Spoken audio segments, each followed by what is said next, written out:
Film dibuka dengan suasana duka yang menyelimuti seluruh negeri karena meninggalnya Kaisar Yao. Namun kepergiannya tidak berjalan wajar. Alam seakan ikut berduka. Terjadi gerhana matahari, kilat menyambar tanpa hujan, dan yang paling menyeramkan, peti mati sang kaisar tiba-tiba mengeluarkan darah. Fenomena aneh ini membuat para pejabat istana dan rakyat merasa khawatir, seolah kematian sang pemimpin membawa malapetaka besar bagi kerajaan. Tak ingin terjadi hal yang lebih buruk, Dukun Agung segera mengambil keputusan. Ia memerintahkan agar jenazah Kaisar Yao dikuburkan secara vertikal, sebuah metode pemakaman kuno, dan disegel dengan harta pusaka klan mata rusa bercahaya. Pusaka itu adalah sebuah artefak suci yang diyakini mampu menjaga kedamaian roh, menstabilkan energi naga, dan melindungi kejayaan kerajaan. Tapi saat upacara pemakaman berlangsung, sesuatu yang tak masuk akal terjadi. Peti sang kaisar bergerak sendiri. Mayatnya bangkit dalam keadaan tak wajar di dalam peti, membuat semua orang ketakutan. Untuk menenangkan arwah yang gludak-gluduk itu, sang dukun akhirnya menggunakan paku penekan jiwa, sebuah alat mistis untuk menyegel roh. Setelah itu, tidak ada yang tahu bagaimana nasib mereka. Semua cerita terkubur bersama sang kaisar.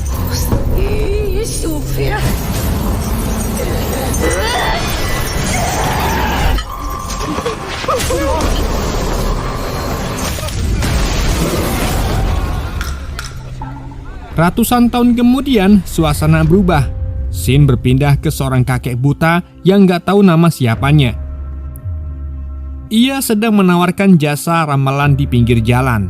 Ia menggunakan gabungan ilmu I Ching dan Feng Shui untuk meramal nasib orang.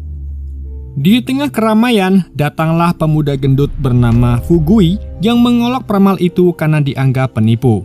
Untungnya datang Wuki memisahkannya. Namun saat hendak pergi, peramal buta itu tiba-tiba tahu jika Wu Kui adalah seorang pemuda pewaris aliran Fakyu yang sedang dalam misi mencari gurunya. Karena penasaran, ia pun kemudian meminta ramalan dari si kakek buta. Setelah menulis simbol di atas pasir, si buta membaca kombinasi air dan kuda, sebuah tanda buruk yang meramalkan datangnya malapetaka.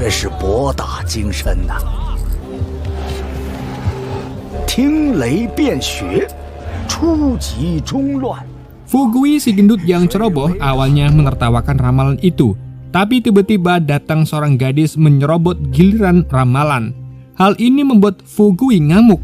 Namun saat si buta membaca nasib gadis itu, ia menyampaikan bahwa ia sedang berada dalam bahaya besar dan hanya jodoh takdirlah yang bisa menyelamatkan hidupnya. Mendengar ramalan itu, si gendut mengajak si gadis itu. Hingga akhirnya mereka bertengkar. Tapi sebelum situasi makin ricuh, sekelompok pasukan misterius muncul dan langsung mengejar si gadis. Dalam kekacauan itu, si gadis mencuri jimat milik Wuki, membuatnya terpaksa mengejarnya.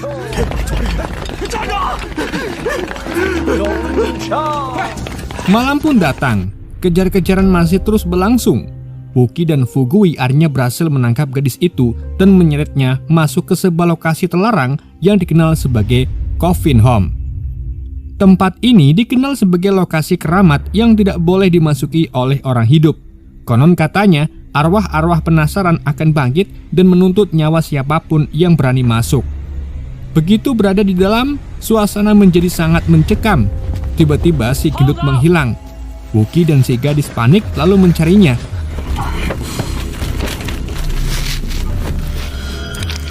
Mereka akhirnya menemukan Fu Gui dalam kondisi kerasukan dan memakan sajian bangkai tikus. Untungnya, Wuki berhasil menyadarkannya. Tetapi belum sempat pergi, tiba-tiba asap tebal muncul membuat mereka bertiga kehilangan kesadaran.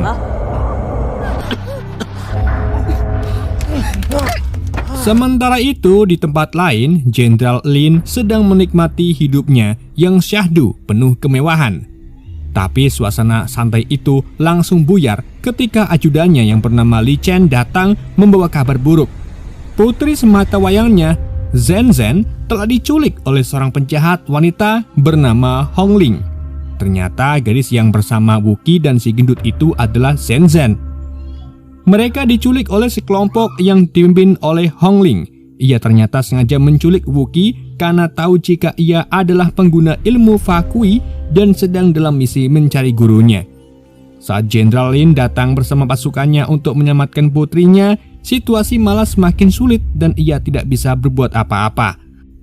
Karena Hongling mengungkapkan bahwa di tubuhnya dan Shenzhen mengalir racun Gu Kembar, sebuah racun langka yang mengikat nyawa mereka. Jika salah satu mati, maka yang lain juga akan ikut tewas.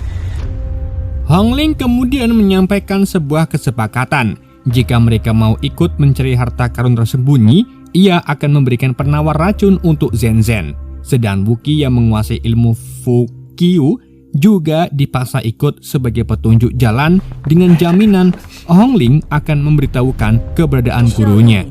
Meski penuh kecurigaan, mereka hanya setuju untuk ikut ekspedisi berbahaya ini.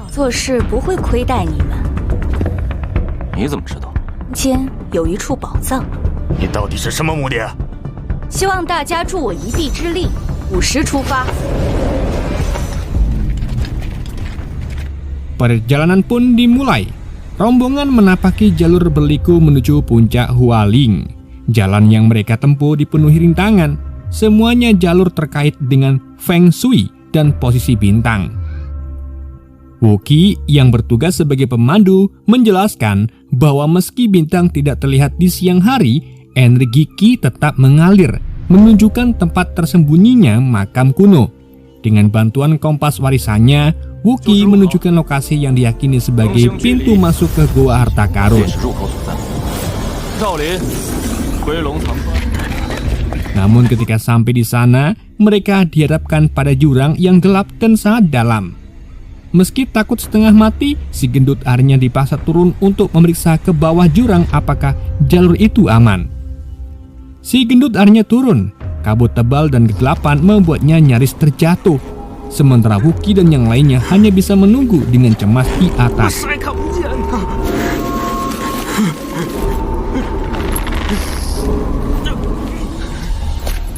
Setelah berjibaku di jurang, si gendut akhirnya berhasil sampai di pasar dan menemukan angkringan pecel lele dan sebuah jembatan sempit. Setelah memastikan jalur aman, ia lalu memanggil yang lain untuk turun secara bergiliran menggunakan tali dan menyeberangi jembatan itu. Namun saat mereka sampai di ujung jembatan, ternyata jembatan itu buntu dan kini mereka dihadang sebuah jurang yang dalam sekali. Situasi bertambah semakin tak terkendali saat tiba-tiba kawanan kelelawar menyerang dari kegelapan. Beberapa anggota ketawa ketakutan dan beberapa sampai terjatuh. Namun berkat senjata unik milik Wookie berupa tali dengan 3 mata tombak, mereka berhasil menyelamatkan diri dan menyeberang satu persatu ke dalam goa.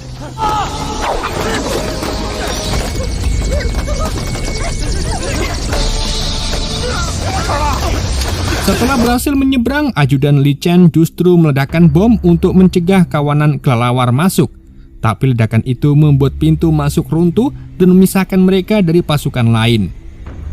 Wookie pun murka, menilai tindakan Li Chen tidak sangat ngawut, namun Hongling mendesaknya untuk tetap melanjutkan misi. Di dalam goa, bahaya makin mengintai. Mereka menemukan jebakan kuno minyak mayat keluar dari patung ular dan membakar wajah prajurit yang melewatinya.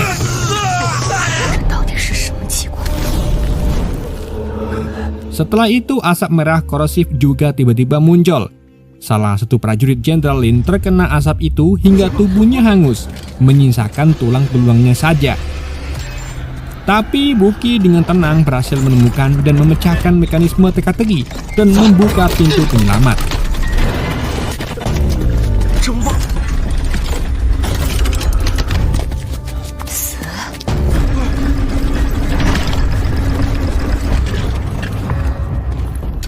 Setelah masuk, mereka kemudian melewati lorong gelap yang membuat mereka menemukan bunga bangkai yang bercahaya, memancarkan serbuk yang mengacaukan pikiran.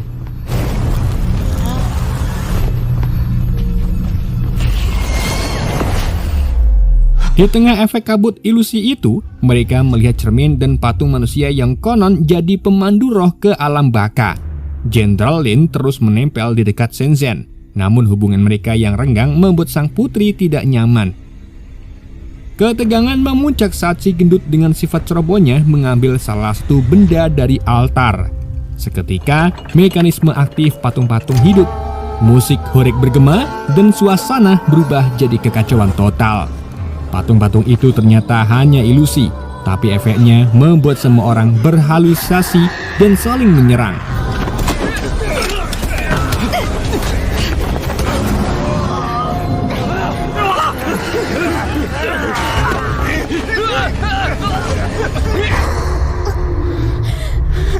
Di tengah kekacauan, Wuqi tertusuk pedang Hongling dan jatuh pingsan.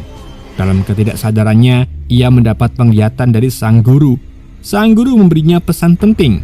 Dalam dunia yang penuh kegelapan, Wuqi harus menolong sesama dan menegakkan kebenaran. Namun sang guru tiba-tiba berubah murka, kecewa karena Wuqi telah menyalahgunakan ilmu Fukyu-nya untuk membantu keburukan. Ia bahkan berniat membunuh Wuqi. Beruntung Wuqi tersadar tepat waktu dan melemparkan tombaknya ke arah gurunya yang membuat bunga bangkai dan patung hancur mematahkan ilusinya.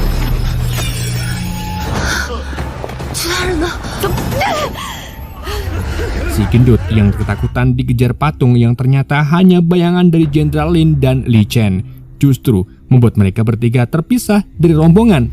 Tapi setelah bunga itu hancur, semua kembali tersadar.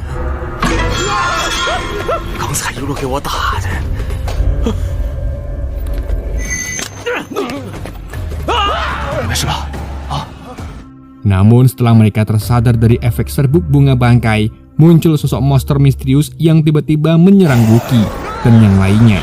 Mereka panik dan berlari menyusuri lorong-lorong gua demi menyelamatkan diri. Sementara itu si gendut, Jenderal Lin dan Li Chen yang terpisah dari rombongan mendapati diri mereka berada di sebuah makam yang dijaga oleh boneka anak kecil. Mereka mencari jalan keluar, namun hanya menemukan sebuah peti mati.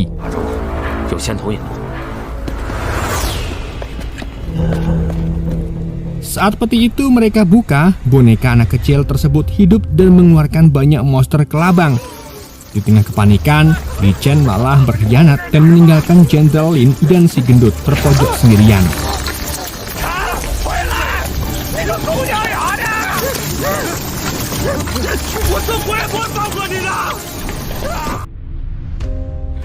Sementara itu, Wuqi, Shenzhen, Hongling, dan sisa pasukan Jenderal Lin tiba di sebuah ruangan yang penuh patung dan tulang belulang.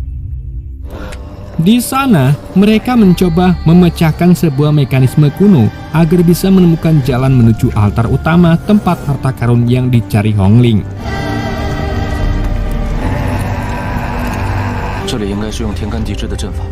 Saat Wuqi meneliti dinding, ia menemukan gambar tentang pemakaman sang kaisar. Anehnya, tanggal kematian Kaisar Yu sama persis dengan tanggal lahir Shenzhen. Hal ini membuat Wuqi mulai curiga bahwa Shenzhen punya keterkaitan misterius dengan makam tersebut. Ketika mekanisme mulai diaktifkan, tiba-tiba perangkap mematikan datang. Dari dinding, anak panah meluncur deras dan menewaskan hampir seluruh sisa pasukan. Serangan itu begitu mendadak dan brutal, membuat suasana makin tegang dan mencekam.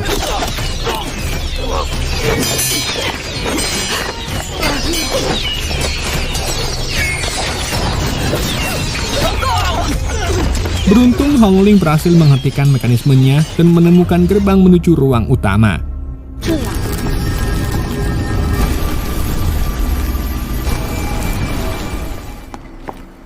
Setelah membuka gerbang ke ruang utama, Hongling akhirnya menunjukkan niat jahatnya. Ia akan menggunakan Shenzhen sebagai tumbal demi mendapatkan mata rusa bercahaya.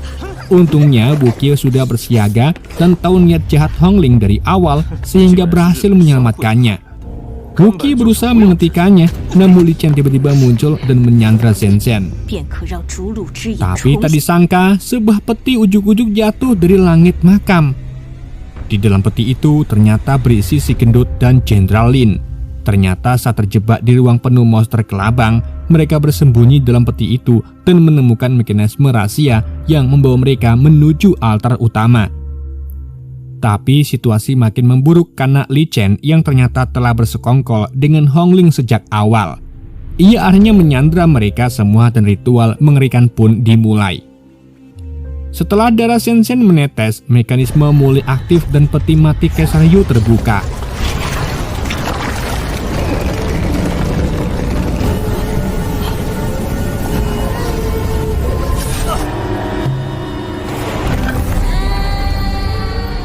Mayat sang kaisar yang masih utuh menggenggam bola mata rusa muncul. Namun mengejutkannya lagi, jasad itu tiba-tiba membusuk dan bola mata itu berubah menjadi abu saat disentuh Hong Ling. Buki yang melihat kesempatan itu akhirnya berhasil melepaskan diri dan menghentikan ritual tersebut. Pertarungan pun terjadi.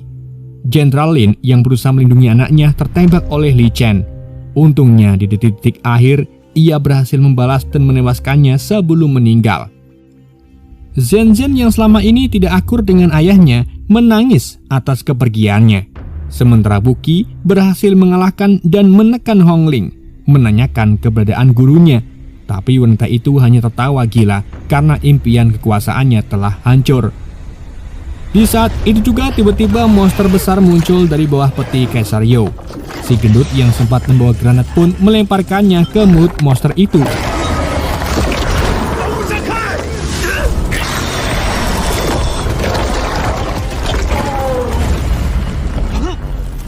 Ledakan itu berhasil membunuh monster tersebut, namun menyebabkan runtuhnya makam.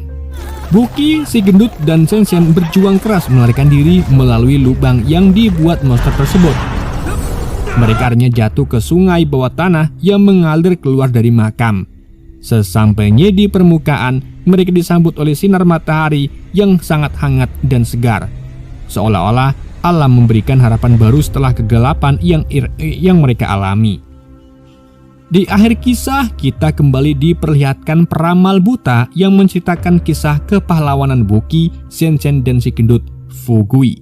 Di sana, seorang anak bernama Bayi yang lahir pada tanggal 1 Agustus yang dianggap sebagai generasi muda penuh harapan datang mendengar cerita itu, menandakan bahwa perjalanan dan petualangan mereka masih akan berlanjut, membawa harapan dan janji untuk masa depan yang lebih baik, katanya kisut. Film pun berakhir. Oke guys, itulah alur cerita film Veil of Chu.